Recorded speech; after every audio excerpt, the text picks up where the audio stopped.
May deduction din po ba ang pension like tax, PhilHealth, GSIS share? Ang sagot po ay wala. No? Ito pong deduction natin ngayon sa sahod, yung atin pong monthly tax, PhilHealth contribution, GSIS share na 9% ng basic pay, wala po yan kapag pension yung pinag-uusapan. Kung magkano yung computed pension mo, ang binabawas po doon ay ang pension loan amortization o kaya ay yung CLASP na amortization na deducted from your pension.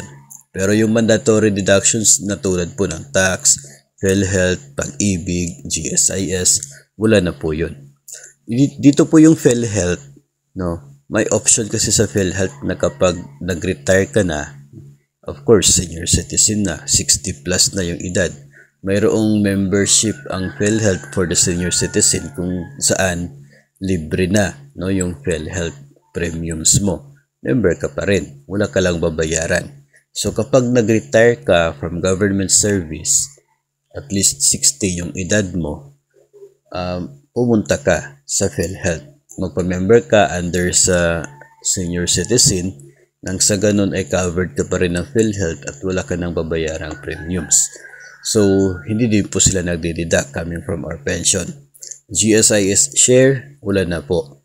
Kapag pensioner ka, sa GSIS na nagbibigay sa iyo ng pensyon, wala ka nang ibibigay kay GSIS. Ito yung part ng buhay natin na function talaga, ni GSIS. Ito yung pinaka-function ng GSIS na kapag nag-retire na tayo sa serbisyo, wala na tayong ibibigay kay GSIS, siya na yung magbibigay sa atin kapalit doon po sa mga premiums na binayad natin while tayo ay nasa serbisyo. So wala nang share, yung pension, yun na yung ibibigay ng GSIS sa atin, wala na tayong ibabalik sa kanya na share natin para po sa ating membership. This time, hindi na kasi tayo active member. No? Hindi na tayo active member. Tayo na ay mga pensioners ng GSIS. Tax-free po ang pension, kaya walang tax deduction. So, yun po ang maganda na focus po natin pagdating po sa panahon na tayo po ay mag-retire. No, na tayo po ay wala na mga ganitong mandatory deductions.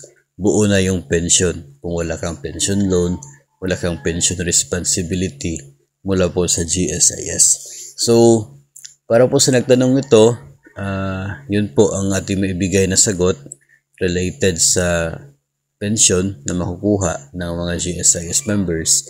I guess meron na po tayong mga contents at pabalikan po natin in the near future yung computation po ng monthly pension para ma-refresh po tayo at aware kung paano po kinocompute yung monthly pension para po sa mga GSIS pensioners.